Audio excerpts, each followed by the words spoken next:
તો જ તમને અહીંયા આ શિષ્યવૃત્તિ પ્રથમ હપ્તાની 50% રકમ દીઠ તમને આ વાલીના અથવા તો વિદ્યાર્થીના ખાતામાં જમા થશે।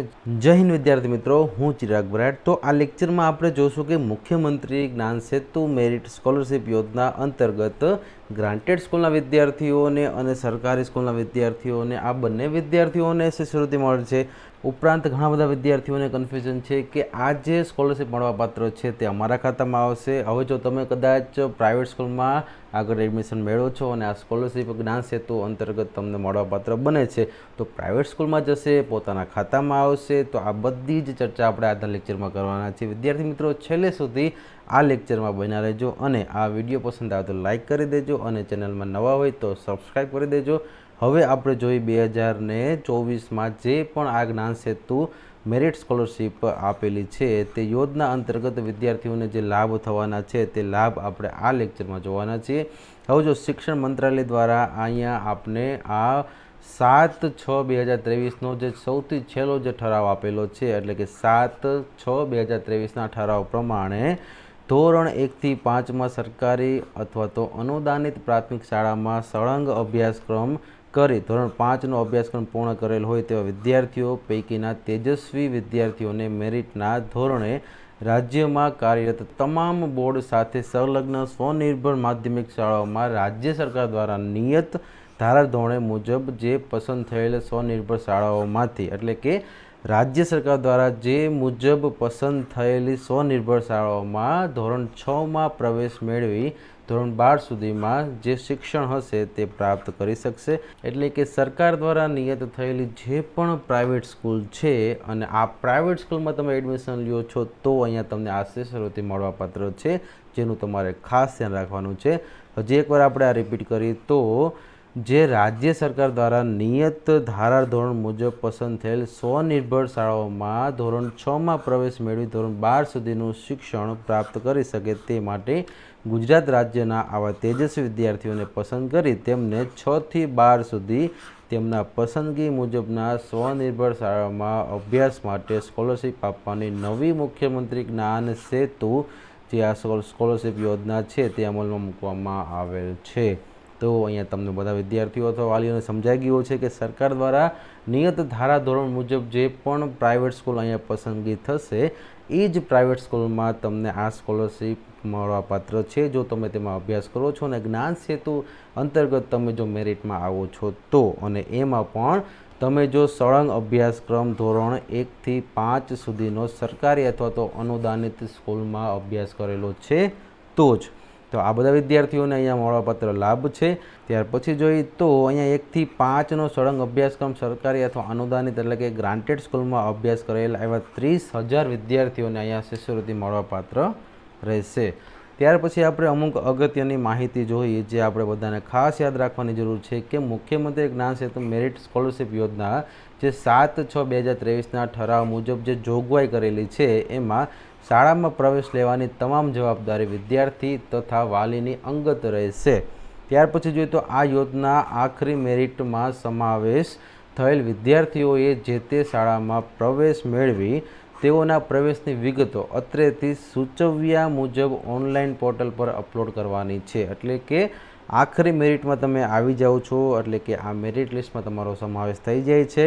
જે તે શાળામાં પ્રવેશ મેળવી તેઓના પ્રવેશની વિગત, આ પ્રવેશની બધી જ વિગત તમારે આ ઓનલાઈન પોર્ટલ ઉપર અહીંયા અપલોડ કરવાની છે। એટલે કે ટૂંક સમયમાં જ્યારે મેરિટ આવી જશે, મેરિટ આવ્યા પછી આ જ પ્રોસેસ તમારે કરવાની છે જેનું તમારે ખાસ ધ્યાન રાખવાનું છે।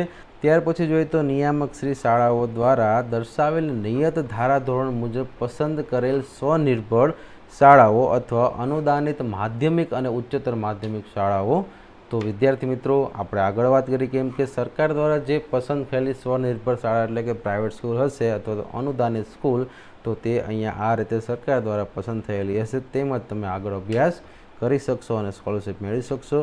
ત્યાર પછી જો તો વિદ્યાર્થી જે અનુદાનિત શાળામાં ધોરણ 5 સુધીનો સળંગ અભ્યાસક્રમ પૂર્ણ કરી આ CET ટેસ્ટમાં મુખ્યમંત્રી જ્ઞાન સેતુ મેરિટ સ્કોલરશિપ મેળવવા પાત્ર ઠર્યા હોય તે પોતાની જૂની અનુદાનિત શાળામાં ધોરણ 6માં પ્રવેશ મેળવવા માગતા હોય તો તે પ્રવેશ મેળવી ધોરણ 6 થી 8નો અભ્યાસક્રમ પૂર્ણ કરી શકે છે। એટલે કે માનો કે તમે હાલમાં ધોરણ 5માં અભ્યાસ કરો છો, તે 1 થી 8 સુધીની સ્કૂલ હોય છે. તો અહીંયા જો તમે અત્યારે 5માં અભ્યાસ કરો છો અને હજી આગળ તમારે આ જ સ્કૂલમાં 8મા સુધી અભ્યાસ કરવો છે, કારણ કે આ જ સ્કૂલમાં અભ્યાસ કરી અને 6 થી 8નો અભ્યાસક્રમ પૂર્ણ કરી શકો છો, તે રીતે અહીં જોગવાઈ કરેલી છે.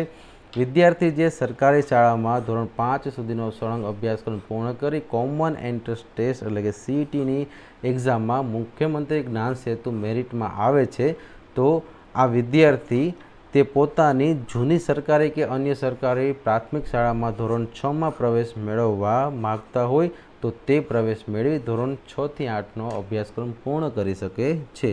તો જેમ ઉપર વાત કરી કે અનુદાનિત સ્કૂલ હોય અને આપણે આ બીજા 5મા પોઈન્ટમાં કીધું છે કે જે સરકારી સ્કૂલ છે, એટલે કે સરકારી શાળાના વિદ્યાર્થીઓ માટે આ પોઈન્ટ હતો. ઉપરનો જે પોઈન્ટ હતો તે આપણે જોયું તેમ કે જે અનુદાનિત સ્કૂલ છે તો તેના વિદ્યાર્થીઓ માટે પણ આપણે અલગ પોઈન્ટ આપેલો છે. એટલે કે અનુદાનિત ગ્રાન્ટેડ સ્કૂલ હોય કે સરકારી સ્કૂલમાં તમે જે તે સ્કૂલમાં અભ્યાસ કરો છો, તમે પોતાની સ્કૂલમાં 8 સુધી અભ્યાસક્રમ ચાલુ રાખી શકો છો. ત્યાર પછી જોઈએ તો કોઈ પણ સરકારી માધ્યમિક અને ઉચ્ચતર માધ્યમિક શાળામાં ધોરણ 9 થી 12નો અભ્યાસક્રમ પણ કરી શકો છો. તો વિદ્યાર્થી મિત્રો, સ્કોલરશિપ મેળવવા માગતા હોય તો તમે પોતાની શાળામાં અભ્યાસ કરી અને સ્કોલરશિપ મેળવી શકો છો, અને ઉપરાંત પ્રાઇવેટ શાળામાં તમે અભ્યાસ કરવા માગતા હોય તો પણ તમને અહીંયા સ્કોલરશિપ આપવામાં આવે છે. એટલે કે જરૂરી નથી કે તમે 5મામાં જે અભ્યાસ કરો છો ત્યાં જ અભ્યાસ કરો. એવું છે કે 5મામાં અભ્યાસ કરો ત્યાં પણ અભ્યાસ કરી શકો, બીજી સ્કૂલમાં પણ જઈ શકો, પ્રાઇવેટ સ્કૂલમાં પણ જઈ શકો, સરકારી સ્કૂલમાં પણ જઈ શકો, ગ્રાન્ટેડ સ્કૂલમાં પણ જઈ શકો. તમને જે સારું લાગે તે રીતે તમે આગળ તમારો અભ્યાસક્રમ અહીંયા ચાલુ રાખી શકો છો. સરકાર તમને જો 1 થી 5માં તમે સરકારી સ્કૂલમાં સળંગ અભ્યાસક્રમ કરેલો છે તો આ બધી જ પસંદગી તમને અહીંયા આપવામાં આવે છે. હવે આપણે જોઈએ તો આમાં જે શિષ્યવૃત્તિ મળવાપાત્ર છે તે જો વિદ્યાર્થીઓ આખરી મેરિટ યાદીમાં સમાવેશ થાય છે અને ગુજરાત રાજ્ય કોઈ પણ સરકારી પ્રાથમિક શાળામાં તમે ગુજરાતની કોઈ પણ સરકારી શાળામાં અભ્યાસ કરો છો, ધોરણ 6માં પ્રવેશ મેળવવા માગો છો, તો તમને આ સ્કોલરશિપ 6 થી 8 સુધીમાં જે પણ વાર્ષિક હશે તે 5,000 હશે. એટલે કે અહીંયા 6 થી 8નો અભ્યાસક્રમ કરવા માટે વાર્ષિક 5,000, એટલે કે અહીંયા 6, 7 અને 8 એ રીતે અહીંયા 15,000. પછી વિદ્યાર્થી મિત્રો એ જ રીતે 9 અને 10માં તમને 6,000 એટલે કે 2 વર્ષના તમને 12,000 આપવામાં આવે છે. પછી એ જ રીતે 11 અને 12માં 7,000, તો અહીંયા પણ તમને 14,000 આપવામાં આવે છે.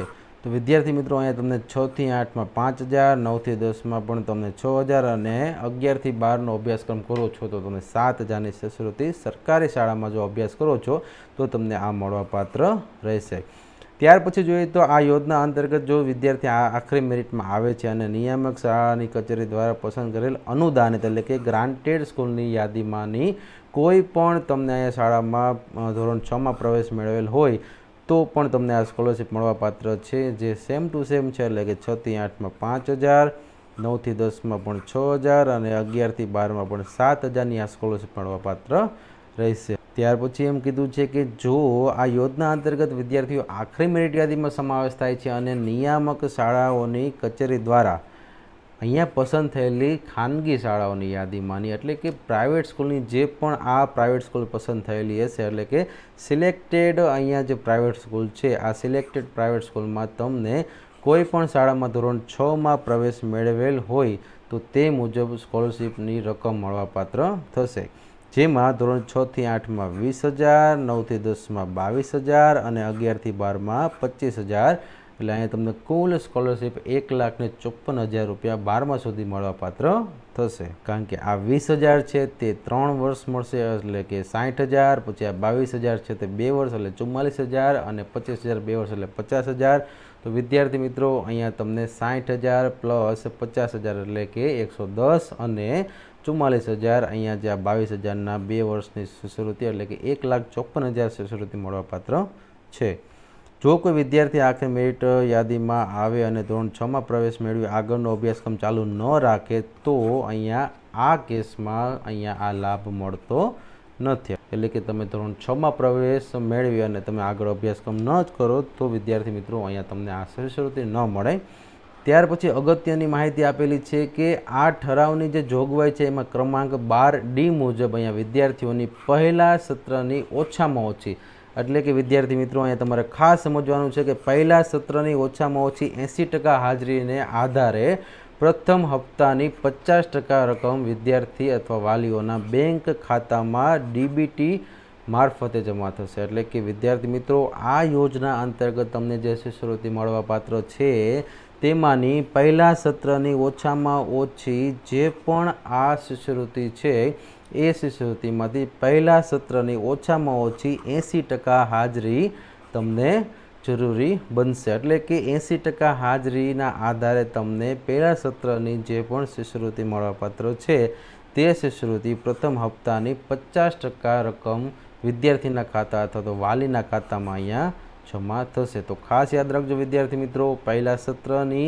જે પણ શિષ્યવૃત્તિ મળવાપાત્ર છે તે ઓછામાં ઓછી 80% હાજરી હોવી જોઈએ। કેટલી? 80% હાજરી હશે પહેલા સત્રમાં, તો જ તમને અહીંયા આ શિષ્યવૃત્તિ પ્રથમ હપ્તાની 50% રકમ દીઠ તમને આ વાલીના અથવા તો વિદ્યાર્થીના ખાતામાં જમા થશે, જે આપણે બધાએ ખાસ ધ્યાન રાખવાનું છે।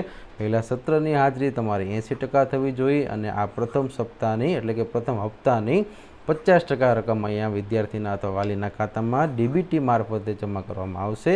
આ યોજના અંતર્ગત નિયામક શાળાઓની જે કચેરી ગાંધીનગર દ્વારા વખતો વખત સૂચનાઓ મૂકવામાં આવે છે તથા વિદ્યાર્થીઓને આ બાબતે અવગત કરવા માટે તેઓના રજિસ્ટર મોબાઈલ નંબર પર SMS કરી જાણ કરવામાં આવે છે, જેથી આ અંગે રજિસ્ટ્રેશન કરતી વખતે આપનો યોગ્ય મોબાઈલ નંબર દર્શાવવાનો રહેશે।